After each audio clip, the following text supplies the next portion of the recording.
It's the Real News Network, and I'm Greg Wilbert coming to you from Baltimore. In the latest effort to undermine the Venezuelan government of President Nicolas Maduro, the Trump administration is thinking of placing Venezuela on its list of state sponsors of terrorism. This news comes from reports published in both the Washington Post and in Reuters on Monday. As the Washington Post writes, quote, "This would be a dramatic escalation of measures against the socialist government of Nicolas Maduro." Already, Venezuela is facing stiff financial sanctions that over the past year have seriously hobbled Venezuela's oil industry and have driven imports to record low levels. The state sponsor of terrorism designation is generally reserved for very few countries and currently includes only North Korea, Iran, Sudan, and Syria. Joining me now to discuss what this designation would mean for Venezuela and what increased sanctions would mean is Steve Elner. Steve is a retired professor of history at the Universidad del Oriente in Puerto La Cruz, Venezuela, where he has taught since 1977. Also, he's author and editor of a number of books on Venezuela, and his most recent is Latin America's Radical Left. He joins us today from Alexandria, Virginia. Thanks for being here, Steve. Good to be on the program, Greg. So let's start with the sanctions that have been in place in Venezuela so far. President Obama designated Venezuela a serious and extraordinary threat to national security back in 2015 when he sanctioned various Venezuelan government officials. Then in 2017, President Trump used that same designation to impose severe financial sanctions against Venezuela's entire economy. So what effect have these sanctions had on Venezuela's economy so far?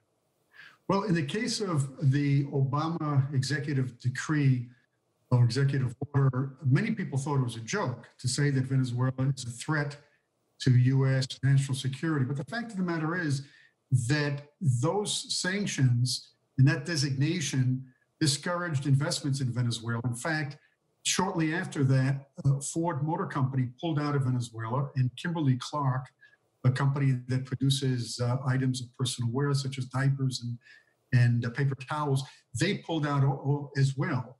After the sanctions that President Trump imposed on Venezuela, General Motors pulled out, and more recently Kellogg's pulled out of Venezuela. So that has an effect that goes beyond the literal application of those executive orders, because it convinces the CEOs of large corporations not to invest in Venezuela, and in fact, to pull out of the country. So that has a direct, immediate effect. And what are the other more long-term effects, would you say? Well, the Trump sanctions include prohibiting the company Citgo, which is 100% owned by Venezuela. Venezuela bought it back in the 1980s. And it prohibits Citgo from sending profits back to Venezuela. Up until the application of those sanctions, Venezuela, the company Citgo, had been sending to Venezuela $1 billion a year. So basically, the Venezuelan government is being deprived of $1 billion a year just on that account.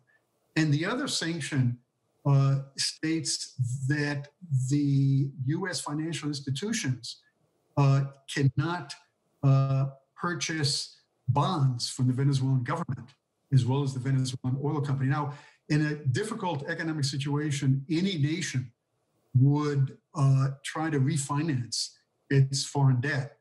And Venezuela has attempted to do that. But not being able to sell bonds means that it's very difficult for the Venezuelan government to do that. And I want to also state, Greg, that even though these sanctions are being applied to U.S. companies and U.S. financial institutions, in effect, it really affects Venezuela's relations with financial institutions throughout the world. And we see that plainly now in the case of the sanctions imposed on Iran, because companies like Shell and Total, European companies, even though their respective governments, Great Britain and France, do not support the sanctions against Iran, nevertheless, they have announced that they will not purchase oil from Iran. And SWIFT, a very important financial institution in Europe, has stated the same. So that this is something that has been going on in the case of Venezuela going back a year and a half. these sanctions are affecting Venezuela's relations with the entire world, the global economy, not just the United States. So let's turn to the report now that Venezuela might be added to the state sponsor of terrorism list, and that would presumably make these various sanctions that we've been talking about even harsher. Apparently, the claim is based on the allegation that Venezuela supports the FARC and Hezbollah. What's your reaction to this potential move and the allegation that lies behind it? Well, I think, for one thing, the United States from the very outset has posed these sanctions on individual government officials without offering any proof. I mean, we're basically guilty until proven innocent. There are 70 or 80 Venezuelan officials of the Venezuelan government who have been placed on this list, and yet the U.S. government has not provided systematic proof of any wrongdoing on their part. So with regard to the accusation that Venezuela is supporting international terrorism, if the U.S. government doesn't provide concrete proof, there's really no form of rebuttal. How can you demonstrate something when there isn't a formal accusation that is being made with specific proof that can be refuted? Specifically with regard to the FARC, I was under the understanding, going back to the very beginning of the Chavez government, going back to the year 2000, as a matter of fact, that the United States, the unofficial policy of the U.S. government, I understand, was that if there was any proof, any concrete proof, that the Venezuelan government was aiding the FARC or any of the guerrilla movements in Colombia, the United States would go in there. The United States would intervene. So the fact that over these nearly 2 decades, the United States has not made any kind of formal accusation up until now would be a demonstration of the fact that that accusation is without any concrete evidence. With regard to Hezbollah, I'd say the same thing. The Trump administration would have to come up with concrete evidence. And its tendency has been not to do that. Its tendency has been to, make these accusations without providing concrete evidence.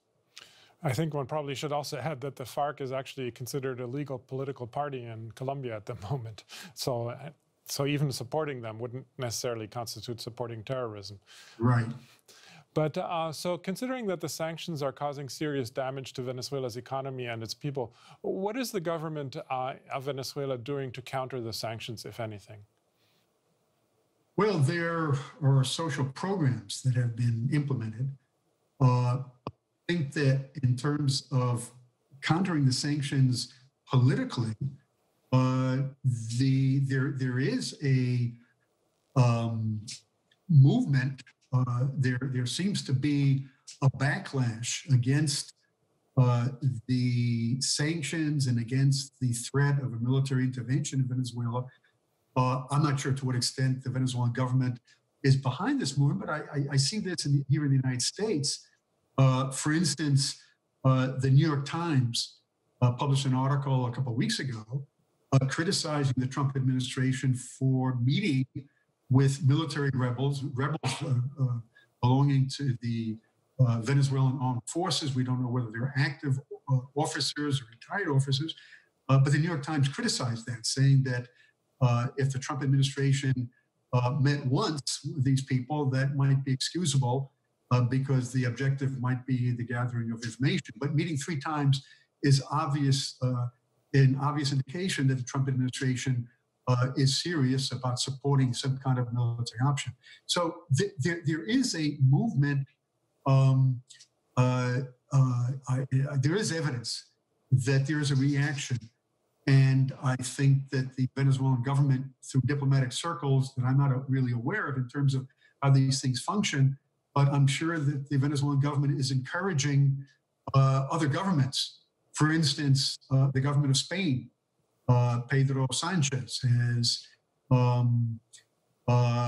discontinued the policy of his predecessor, Rajoy. Pedro Sanchez has announced that Spain would do everything possible to try to broker or to try to encourage some kind of dialogue in Venezuela. And in doing that, its position is to not take sides, to be a neutral voice, because if the government were to support the opposition and support the narrative of the opposition and try to promote negotiations, that wouldn't work. So the Pedro Sanchez government has played the same type of role that Rodriguez Zapatero, who belongs to Pedro Sanchez's party, the Socialist Party of Spain, who's been trying to encourage negotiations between the certain members of the opposition and the Venezuelan government.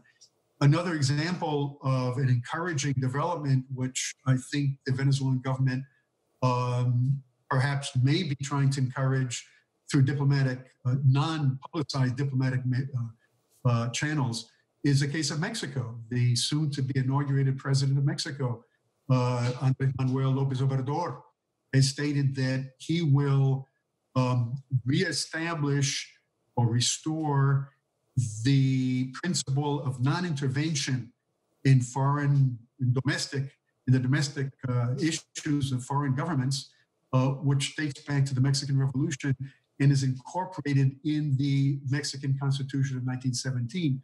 That principle was broken in the 1990s and by the governments of Vicente Fox and Felipe Calderón, and more recently Peña Nieto. López Obrador has announced that he will play a neutral role, that he will not intervene in Venezuela's internal affairs and be a voice in favor of dialogue.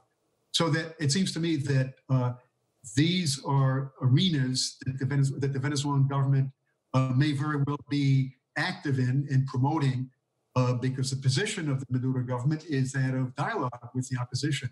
And that is a development that could be encouraged, that could be promoted by governments throughout the world that play a neutral role, that doesn't take any side, either in favor of the government or in favor of the Venezuelan opposition.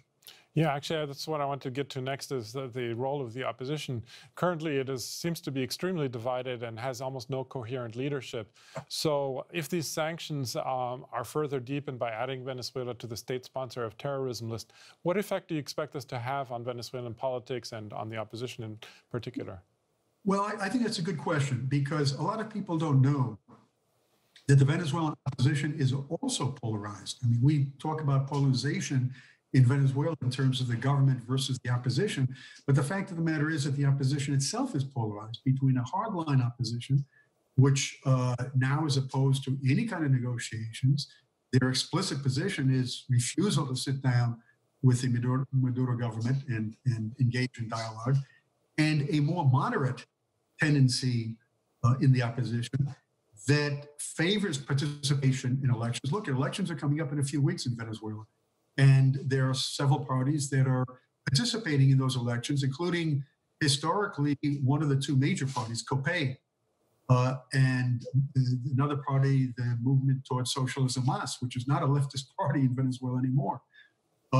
They favor participation in the elections, and they have criticized the sanctions. They criticized, the military option.